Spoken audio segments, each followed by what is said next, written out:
Have you ever found yourself ticking off those self-care boxes like a mani-pedi or a quick coffee break, yet still feeling drained and unfulfilled?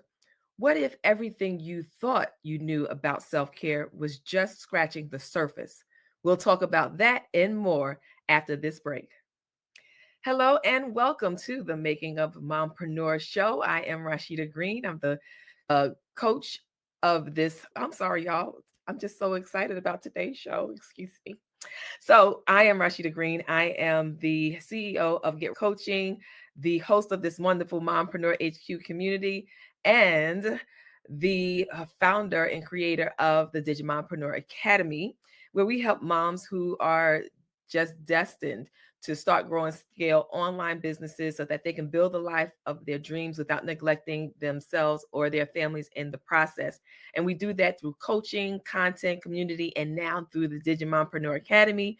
And we are excited about today's show. Why? Because we have a special guest. So I want you to put in the comments below hashtag live if you're joining us live and hashtag replay if you're watching the replay. Either way, we love you. We thank you for joining us, and we are happy to have you with us. Now, we've been talking about self-love September. That is our theme for the month. And keeping in line with our theme, we are having a show today about self-care versus self-maintenance. Know the difference. If you are ready, make sure you have your pen, paper, or digital device to take some copious notes because we're going to have that kind of a conversation. It's going to be real live, real raw conversation. But even in that, there are some nuggets and some things that you may not have known before that you'll learn today. So again, get ready. I'm introducing our guest who is not only making waves in the world of mental health and education, but also bringing laughter and joy to audiences everywhere. Asia Bennett is an accomplished and passionate professional with a proven track record in administering, scoring, and interpreting psychological assessments. Her creative thinking, problem solving abilities, and effective communication skills have made her a dedicated advocate for student success, particularly in the areas of academics, social interactions, and emotional development. As a trauma and crisis certified professional, Asia has a solid background in organizational skills and motivation. She's adept at facilitating social skills groups and ensuring compliance with educational protocols, all while bringing a wealth of knowledge in mental health, learning, and behavior to help students thrive in every aspect of their lives. But that's not all. Asia is also a talented comedian about to celebrate a remarkable 10 years in the industry. And she's also a versatile actor. Her unique blend of professional expertise and comedic talent makes her a dynamic and inspiring figure. And that's not all. She's my sister, y'all. So you know she coming with the funny and knowledge because that's how we roll. We are a bunch of just smart, funny, and sexy siblings. Just so that. And I am so excited to dive into our conversation today. Please join me in welcoming my sister, Asia Bennett, to the show. Hi everyone. Hey sis, I love that introduction. First, let me thank you for that amazing introduction because I was trying to figure out who you was talking about. I was like, but then you said beautiful. I'm like, I got my turban on today. I'm just giving all a card. Okay. But yeah, thank you so much. I appreciate that amazing welcome. Like I never get that ever. So it's the most wonderful words I heard from her. I'm just playing. She's the best sister ever. So thank you. You know that you are my sister, and this is how we gonna roll. This is how we gonna roll. So if nobody gonna do it, it's gonna be me. That's right. Anybody's gonna do it. So I am so glad to have you on the show with us. Thank you again for joining us in this Self-Love September. As I read in the introduction, you are more than qualified to have this conversation with us mom entrepreneurs today. So I know I did such a great job on your introduction, but if you want to share something specifically today as we are discussing self-care versus self-maintenance, if you want to just start off with just letting us know a little bit about what we're going to be discussing today.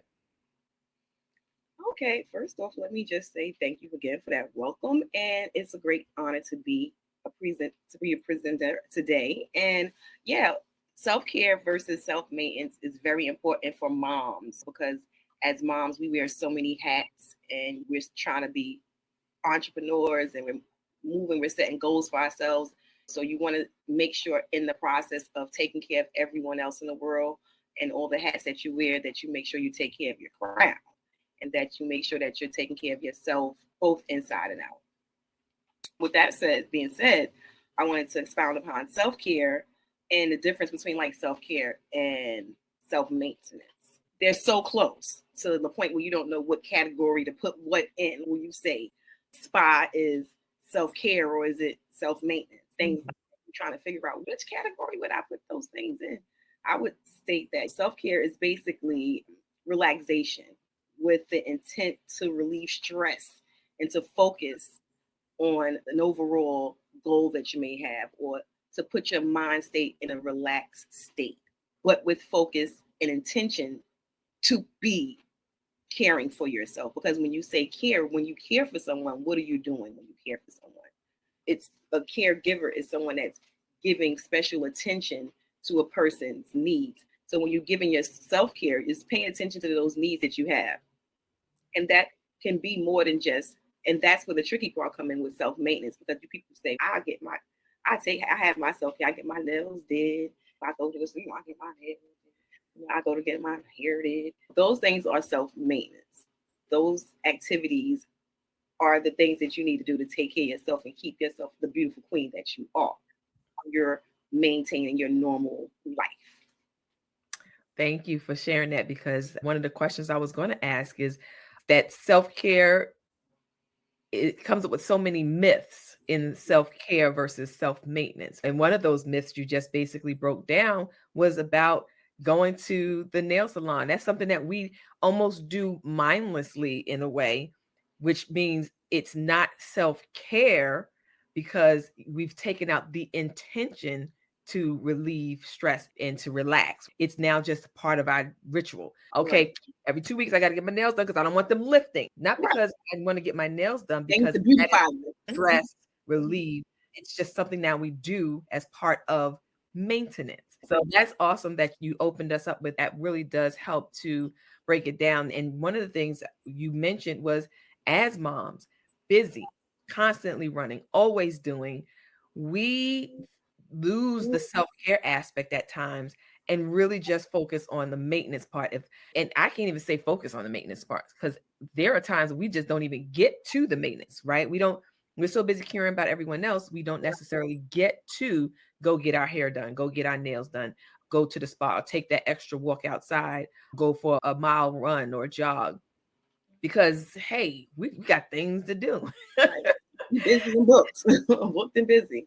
Yeah, booked and busy. We think that might be self-care, but we don't even get to that. What are some suggestions or ideas that you have about how we can fit more self-care into our daily routine?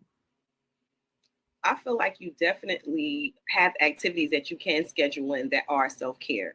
For example, finding a mental health provider and actually getting therapy is a form of self care. So you can make an appointment, like you make appointments for everybody else. So now you're scheduled in to take care of your mental health, because often we think of physicality when it comes to caring, because everything is generally related to the outward appearance. This is the age of social media, so image is everything. Mm. So when you associate caring for yourself, it's always, I'm going to get my hair done because when I look good, I feel good. But are you really good? Mental health will take you into the direction of understanding that caring for yourself is really getting to know who you are and taking care of your mental health so that you can be a stronger individual to better aid the people around you, such as your family and your loved ones.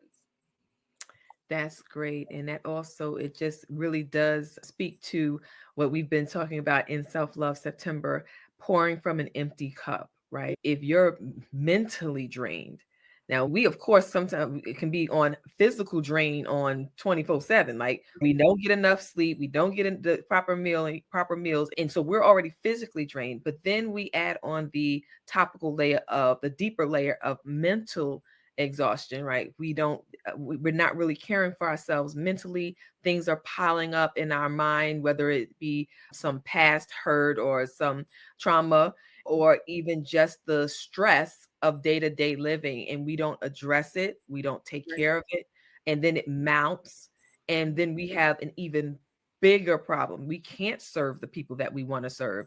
And even as entrepreneurs, mom entrepreneurs, we have that aspect of being a mom, and we have that aspect of being a business owner, and we try to meld it, but sometimes it doesn't actually go as smoothly as we plan.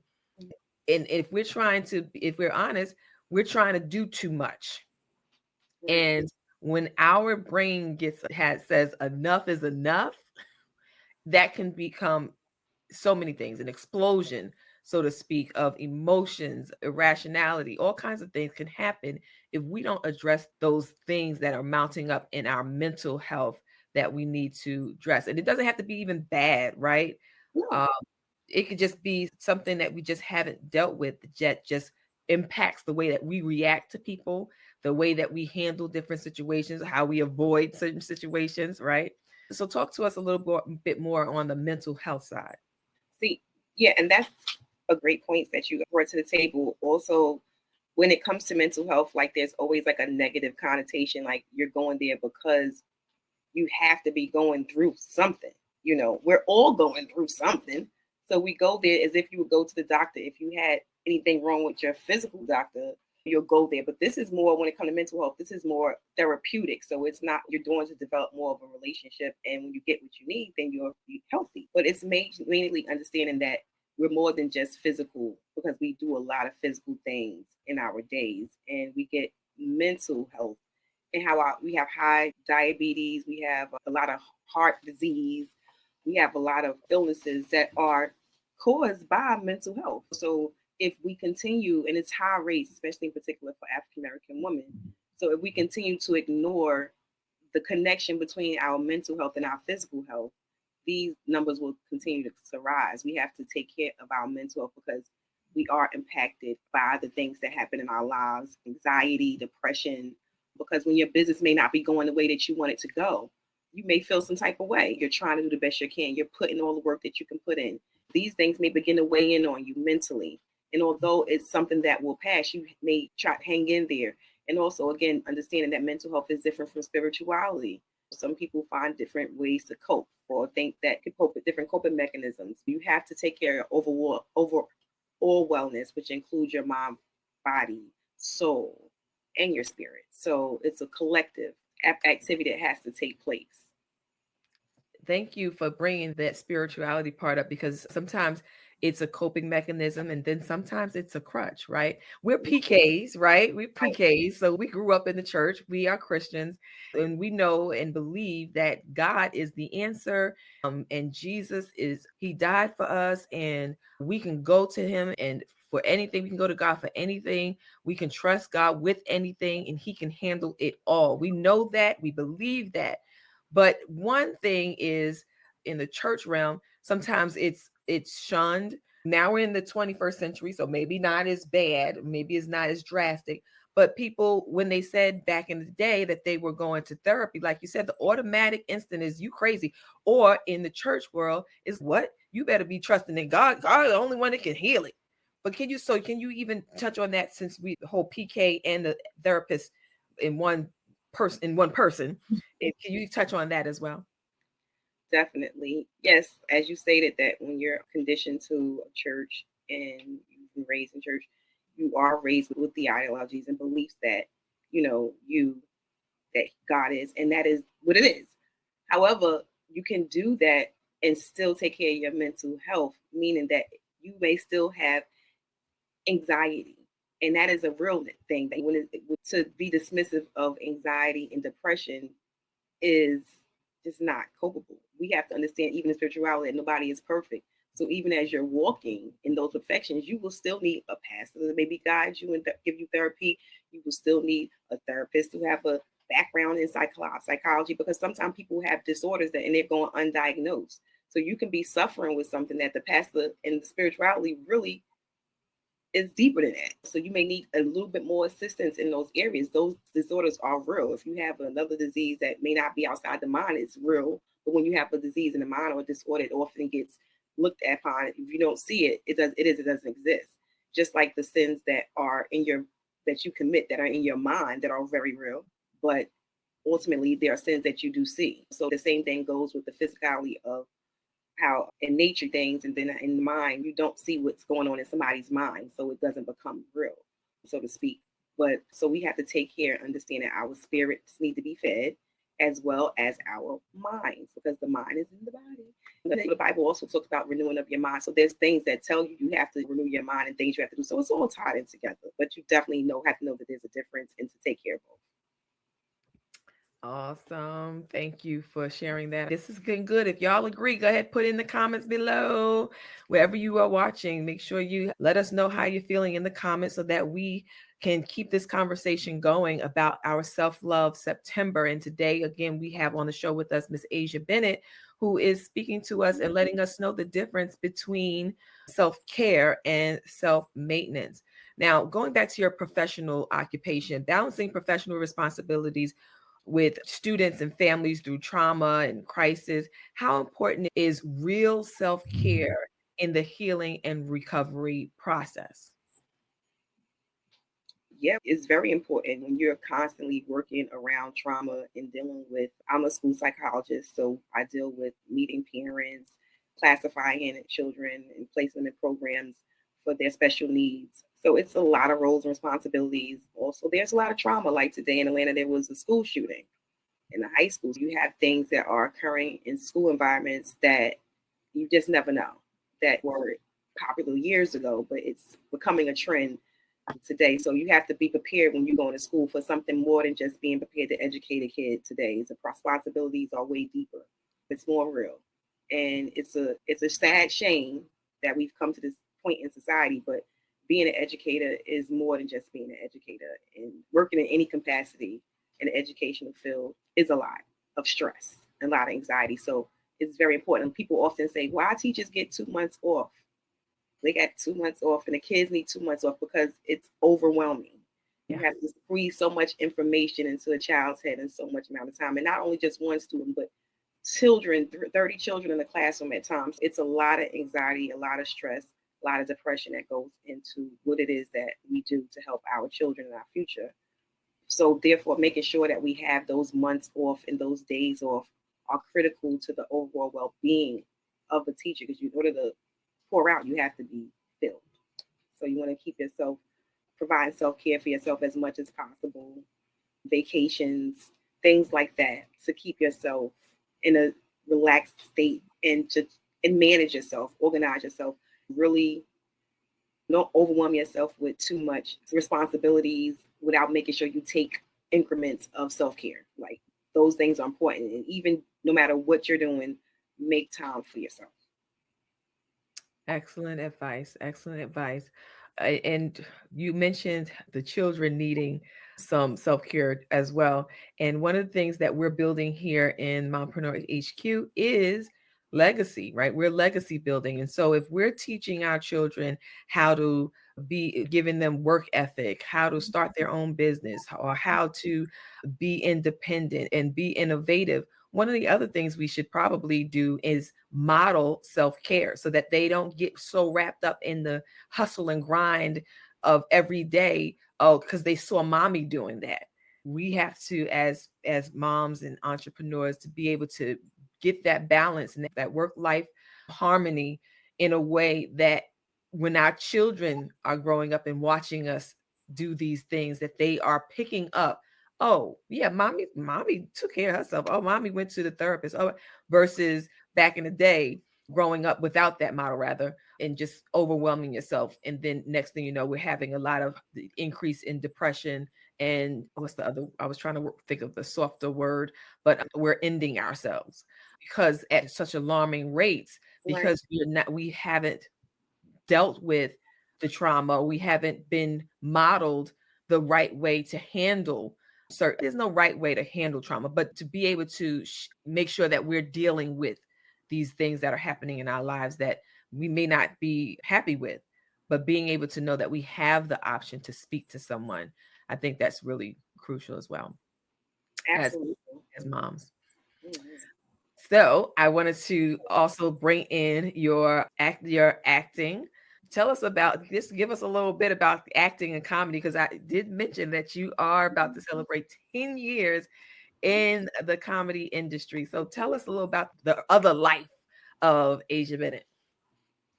Yes, a part of my self care is me being a comedian. I feel that you should do what you want to do and never limit yourself. You have to be the model. You have to be that person that says, I'm going to do, I'm, I could be smart and I could be educated and all, but I still like to have a good time and I'm still funny and a good person.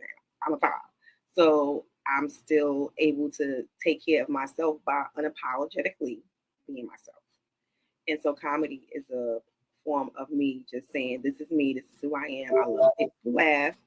And I'm really excited. It's been 10 years. I've had an amazing career. I've just did two. This is my second movie. Yeah, it's supposed to be a show coming, but we won a Dallas Movie Festival. It's in Paris, Laundromat, great director, God's Will by Eric Blooms. That's on Prime Video and Tubi and all those Amazon, all those great streaming platforms. So I'm just starting to get my foot in the soil, so to speak. But yeah, I'm enjoying it. It's been great. I've never auditioned for anything, so it's just happening. The opportunities are coming to me, so I'm just trusting in God and just going with the flow. But really, just really appreciating who I am and just enjoying life to the fullest. Like not leaving no stone left behind. I want to be able, if my gift is making people laugh, I want to be able to help people utilize my gift. If my gift is singing, if my gift is, I want to make sure that I pour out as much as I can and enjoy every aspect of life that I can. That is beautiful and a great way to wrap up our show. Asia, you have been very insightful. Like I said, y'all better put them hashtags, put those comments about those nuggets that you've gained and appreciation and understanding. Whatever you've learned that you want to share in the comments, we really appreciate it if you do that. But Asia, thank you for being on the show with us. Thank you, thank you. But yes, so we like to ask like a quick fire session where we ask a couple of questions back to back and see how you respond so that we get to learn a little bit more about you beyond what we can see or the intro that we gave. So, as I ask you the question, just give us the answer real quick. Okay. Starting with coffee or tea, See, spring or summer, spring. Apple or Android. I thought I would just throw that in there because we got some people. Oh, don't even start me on the Apple Android thing. Exactly, Miss Asia. I think you muted yourself. Yeah, I'm Um, Okay, there you go. All right. Thank you for partaking in that. Now, as we're wrapping up our show, Self Care versus Self Maintenance, know the difference. Do you have any last minute tips or suggestions that you want to share with the group? I just want to make sure that everybody is just making sure you take care of yourself. You can always practice self care, self maintenance, but always make sure that you're on top of your game when it comes to taking care of you. If you're not there for you, you can't be there for anybody else. So take care of yourself and take care of your mental health. Follow me on Instagram, AJAB Labs. Yeah, I need more follows. As you can see, I'm struggling if you go there. Okay. I need help. Okay, I've been busy. I got a couple degrees. I've been moving around. I haven't had time to really take care of that. But if you follow me, spread it on. I really appreciate it. Said like a true comedian because it just laughed over even that request to follow. So, yes, people, all right, my Mompreneur HQ community, make sure that you go ahead and follow Miss Asia B Laughs at Instagram as she grows her community where she shares the funny and current events. I know that was one of the things that you were working on. As you check her out, like she mentioned a couple of movies. If you go on her Instagram, you'll be able to see those titles once again. And also, she's going to be celebrating her 10-year anniversary. So, if anybody is local to the New York, New Jersey tri state area, be on the lookout for any shows that she may be doing in these coming months. Again, thank you for joining me. That's my baby sis, y'all. Thank Um, you. if there's nothing else, until next time. Okay, bye.